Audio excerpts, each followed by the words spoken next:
Welcome to The Long Way Forward, episode 17. This episode is about culture. I'm going to call it the wake behind the leader. If we think of the leader as a boat, or the leadership group as a boat moving gently through the water or rapidly, culture is the ripples that flow from that boat. It's the waves that it leaves behind. If you've been following along through the earlier episodes, you'll know we've been building leadership piece by piece. We started with principles. Not a plaque on a wall in a corporate foyer, but what you stand for. And some of these might look like this. And you've probably got some for yourself. I reckon some of them would be this: alignment, perseverance, reflection, self-improvement, accountability, integrity, honesty, excellence. Those are some of my popular ones. I have 5. They're courtesy, perseverance, self-control. Yes, that's the one I struggle with. Indomitable spirit. We also spoke about leadership without titles, decision-making under pressure, leadership styles, calm leadership, and most recently in the last podcast episode of The Long Way Forward, we talked about standards and how the standards leaders demonstrate, or workers demonstrate, quietly help shape the culture of a team. Today, I want to take that idea up a notch, because when you look closely at any team, organisation, or group of people, you will notice something powerful: culture. Now, in this episode, you will learn more about where culture comes from and why it's so important and how it evolves. And if you're finding value in my podcasts, please subscribe, because the upcoming episodes will continue exploring practical lessons in leadership, personal development, and self-improvement. The kind that shape teams, workplaces, relationships, environment, outcomes, the rest of your life almost, over the long term. These are my learnings across over 30 years in business and 55 years in life, and I'm sharing them with you because I'd like to help you. Right, let's dive into what culture actually is. Culture is one of those words that gets used a lot. People talk about good culture, bad culture, or one I see a bit, particularly in employee reviews of some businesses, is toxic culture. And it horrifies me. It saddens me when I see that, people working in those environments. But what does culture actually mean? Now, culture, in simple terms, culture is just the way things are done in any particular environment, relationship, or situation. Behaviours that are thought of as normal, the expectations people follow, the unwritten rules everyone understands. That could be something like a pecking order. It could be where people sit in the lunchroom. It could be how people are greeted, how customers are treated, how issues are investigated and closed out, or even the way men, women, people all interact together and relate. It's all culture. And culture is everywhere. It exists in workplaces, in friendship groups, schools, sporting clubs, families. Wherever people and groups of people spend time together, a culture of sorts forms. Sometimes it's deliberate and it's structured with processes and procedures and rules. Sometimes deliberately. Sometimes completely by accident. That's always interesting, because if it's not planned, you get a random outcome, kind of like a soup with random ingredients. Here's what culture feels like. Now, I've done this, and I guarantee you have done too. Most of us have experienced culture before we actually understood it. You walk into a workplace or even a room full of people or a party, and within a few seconds, sometimes within a few hours, but always in a workplace within a day or two, you begin to sense the culture. I think there was a great Aussie movie called The Castle. It's the vibe of the thing. That's culture. And you'll see it. You'll detect it in how people talk to each other.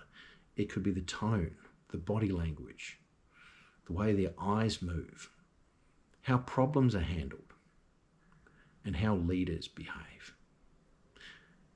Sometimes, you see, the culture feels aligned with who you are, and that's a good feeling. You walk in, you feel right at home. You feel like part of the furniture. You never want to leave. You want to come back. That's when culture aligns with what you stand for. And as I keep saying, if you don't know what you stand for or what I mean by that, do stop by into our earlier podcast episodes. Those go through what that means and why it's so important, and they form a big part of the foundation of this podcast series. So if the culture feels aligned with who you are, it's like walking into a big hug. Unfortunately, that's not always the case. Hands up who's walked into a room where they just don't feel welcome. Actually, sometimes it doesn't.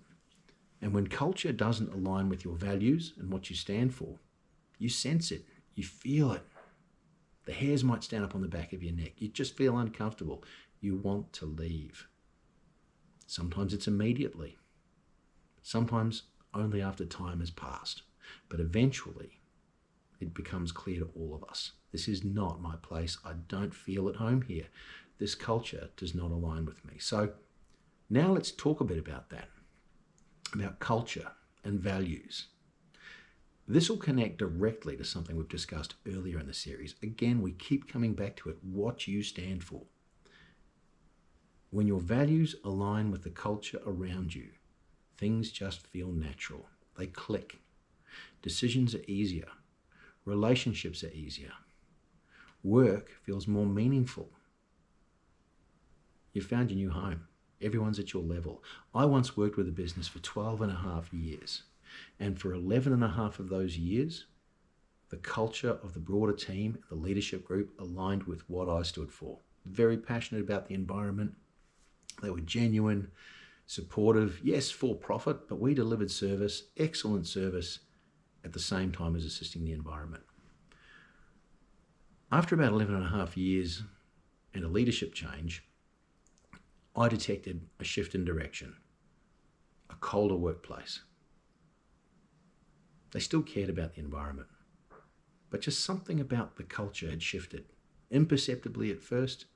However, the result was that I no longer felt at home, and I had to move on because there was no alignment.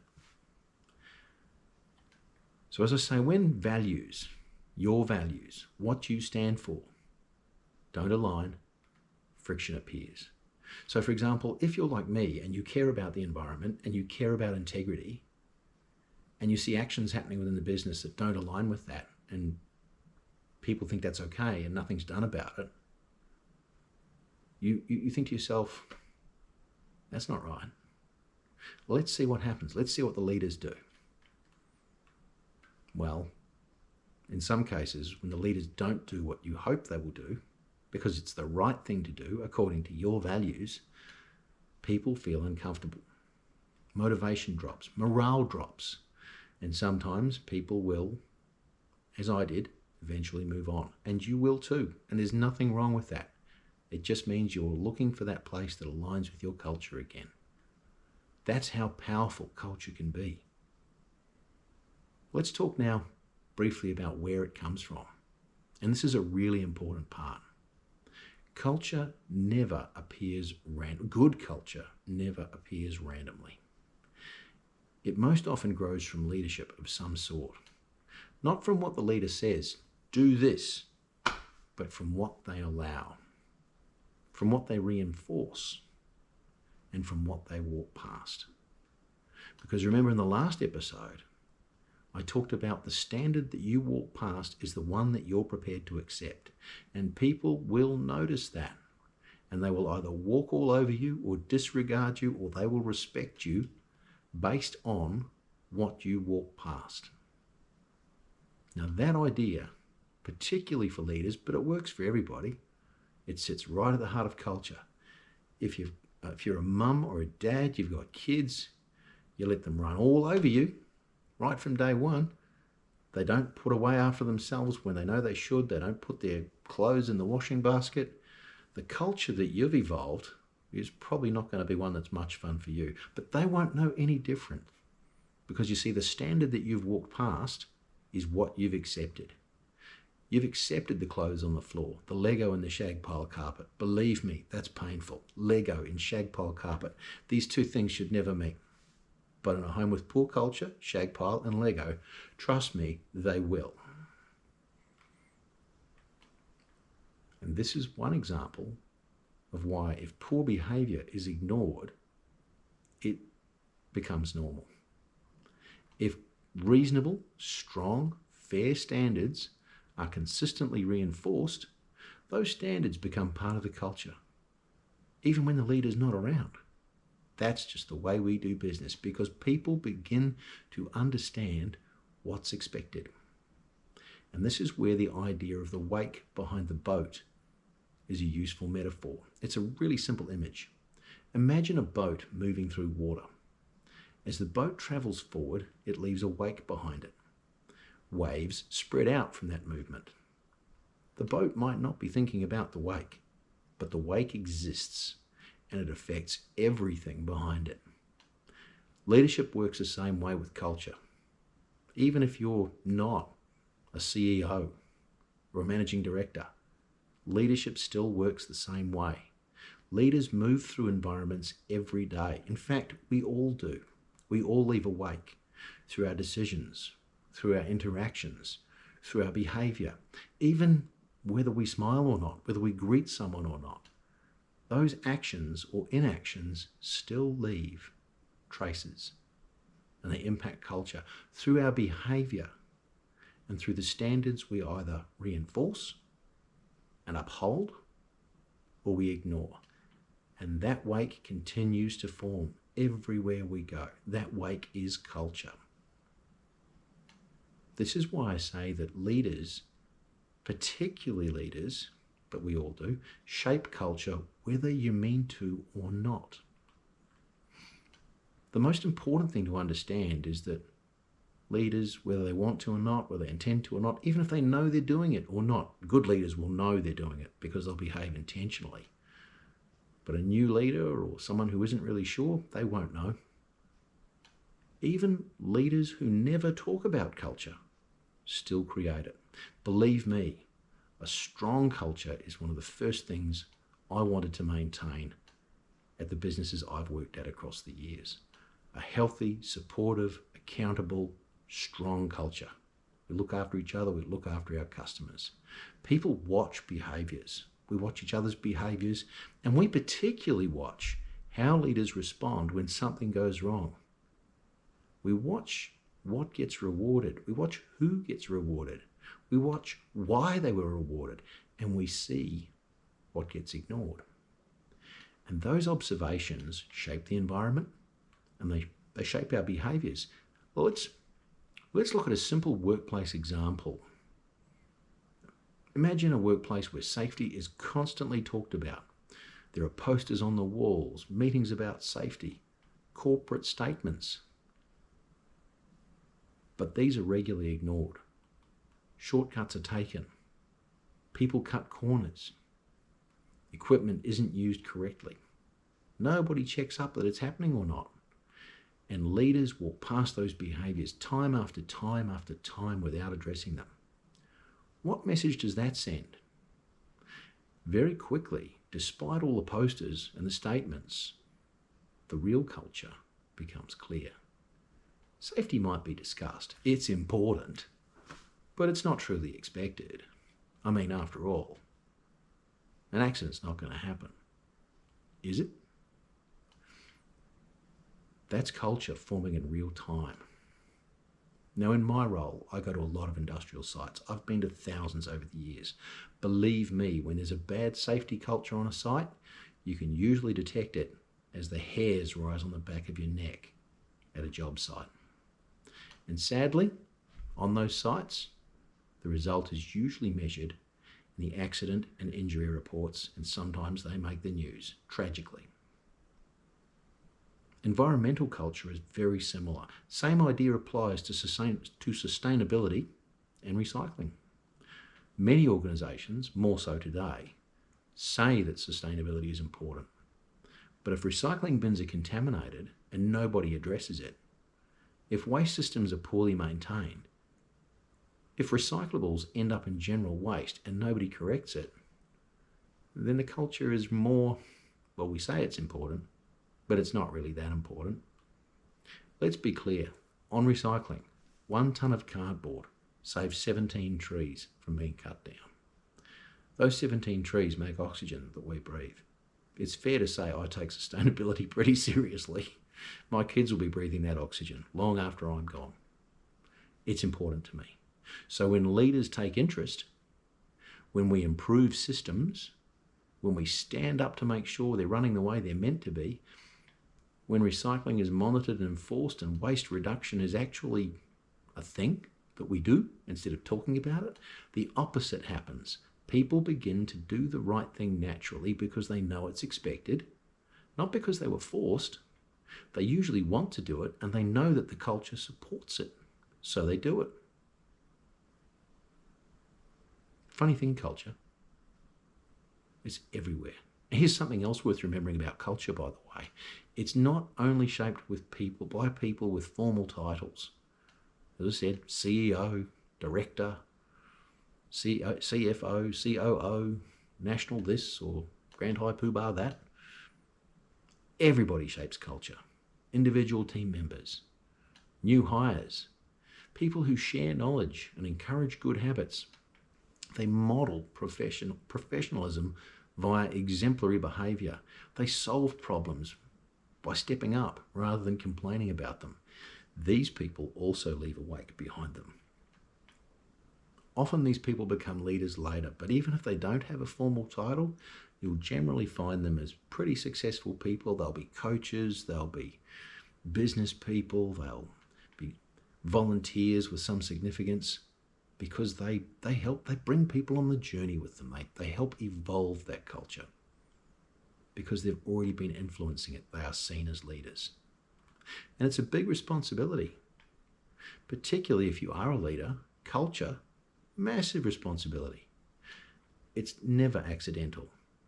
It reflects what you, the leaders, tolerate, what you reinforce, what you show that you care about by your actions. That's the wake behind your boat, and it's always there. The only question is, are you aware of it? Here's a moment for reflection. Think about the spaces and the environments that are part of your everyday, your workplace, your team, your community. Just pick one and think, what culture exists there? Now ask yourself another question. Now we've identified, okay, it's a community group, for example. What kind of culture exists there? Now ask another question. Now we've identified the culture. What behaviours are shaping that culture? Should they change if it's an unhealthy culture? How do they change? Do you make them change? Does it align with your values? If so, you're probably feeling that misalignment, because every action or inaction will send a signal. But here's the good news. I love good news. Let's call it a colorbond moment. I'm not plugging colorbond, but I'm an Aussie, so if you're an Aussie and you don't know what a colorbond moment is, Google it. The good news is that culture can change. When leaders become aware of the wake they leave behind, when they reinforce standards consistently, and when they align behaviour with values, the culture shifts. And when the culture shifts to a good one, everything else becomes easier. Performance improves, trust improves, everyone's day is better. We're back in that warm hug zone. Remember that happy culture, that great space that everybody wants to be a part of, because people feel proud of the environment they belong to. There's also one more skill I want to talk about before we close. It's an important skill that helps people understand culture, particularly leaders, but it'll help everyone understand culture more clearly, this skill. Listening. Because culture reveals itself through feedback. And I've paused there for a second listening. I want your feedback too, by the way. If you're enjoying this podcast, do leave us some feedback in the comments. And again, if you're enjoying it, please subscribe. I'm really enjoying producing it, and the comments really motivate me. As I said, listening. Because culture shows itself to you through feedback, through conversations, through the experiences that people share with you. And leaders who listen openly and carefully gain insight that closed minds will usually miss. And they emerge stronger and better for it. Always be listening. In the next episode, we're going to talk about that skill. The next episode's called The Leader Who Listens, and why listening might be one of the most powerful tools anybody has, and how great people, particularly leaders, but great people, use listening to strengthen culture, teams, and decision making. And when you strengthen decision makings, believe you me, you get a better outcome. Doesn't happen immediately though. Culture grows quietly over time. It grows through behaviour, through standards, through leadership. And remember, like the wake behind a boat, leaders shape culture whether they intend to or not. We all shape culture by our actions and the wake we leave behind us, whether we intend to or not. So the question that every leader should ask themselves is really simple. The question everybody should ask themselves is this simple. What kind of wake am I leaving behind? Think about that. This is the Long Way Forward podcast. If you like this episode, please subscribe. It'd be great to have you on the journey. As I've said, also feel free to leave some comments. That'd be lovely. Also, I do respond. Thank you very much for listening.